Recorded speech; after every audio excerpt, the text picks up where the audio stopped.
കേരള തീരത്ത് കപ്പൽ മുങ്ങിയതിനെ തുടർന്ന് കൊല്ലം തീരത്തടിഞ്ഞ കണ്ടെയ്നറുകളിൽ ഏറെ ആശങ്കപ്പെടേണ്ട സ്ഥിതിയുണ്ടെന്ന് കരുതുന്നില്ലെന്ന് മന്ത്രി കെ.എൻ. ബാലഗോപാൽ.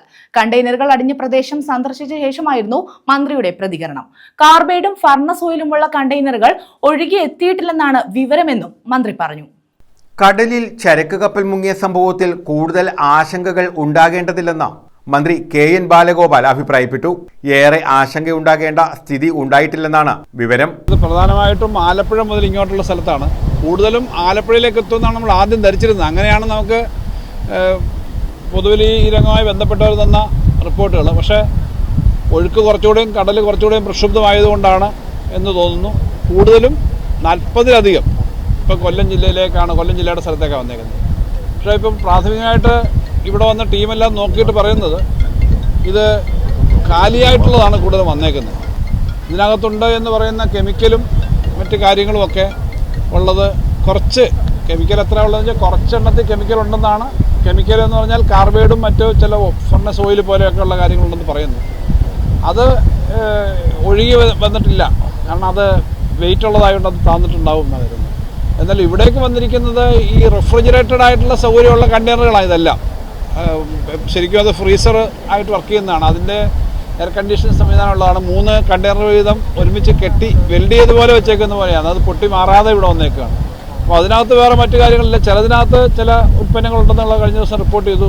തേയിലയോ അതുപോലെയൊക്കെയുള്ള ചില സാധനങ്ങൾ, പഞ്ഞിയൊക്കെ.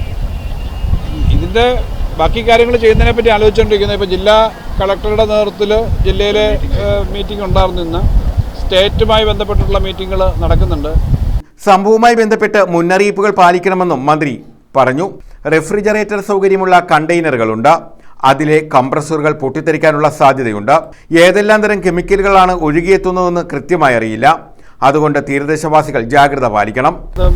ഈ ഷിപ്പിംഗ് കമ്പനിയായിട്ടാണ് കസ്റ്റംസിൻ്റെ അനുകൂലമായ നിലപാട് വേണം. ഇപ്പോൾ കസ്റ്റംസ് ഇത് മുറിച്ചു മാറ്റിയാലേ ഇവിടുന്ന് കൊണ്ടുപോകാൻ പറ്റുള്ളൂ. വലിയ കണ്ടെയ്നറുകളാണ്.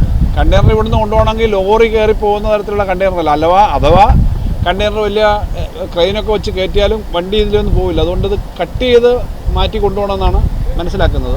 അപ്പോൾ കട്ട് ചെയ്ത് മാറ്റണമെങ്കിൽ അതിന് പറ്റുന്ന എക്സ്പീരിയൻസ് ഉള്ള എക്യുപ്മെൻറ്റ് എല്ലാം ഉള്ള കമ്പനികൾ വരണം. അതിൻ്റെ സമയമെടുക്കും. അപ്പോൾ ഇങ്ങനെയുള്ള കാര്യങ്ങളാണ് നടക്കുന്നത്. നിലവിൽ കടലിൽ മാലിന്യം കലർന്നതിന്റെ സൂചനകൾ ലഭിച്ചിട്ടില്ല. പഠനഫലം വന്നാലേ ആധികാരികമായി പറയാൻ കഴിയൂ എന്നും മന്ത്രി പറഞ്ഞു. ഇത് സംബന്ധിച്ച് ജില്ലാ കളക്ടറുടെ അധ്യക്ഷതയിൽ യോഗം ചേർന്നതായും മന്ത്രി വ്യക്തമാക്കി. കാർബൈഡും ഫർണസ് ഓയിലും ഉൾപ്പെടെ കലർന്നിട്ടുള്ള കണ്ടെയ്നറുകൾ ഒഴുകി എത്തിയിട്ടില്ലെന്നാണ് വിവരമെന്നും മന്ത്രി പറഞ്ഞു. കണ്ടെയ്നറുകൾ അടിഞ്ഞ തീരപ്രദേശം സന്ദർശിച്ച ശേഷമായിരുന്നു മന്ത്രി കെ.എൻ. ബാലഗോപാലിന്റെ പ്രതികരണം.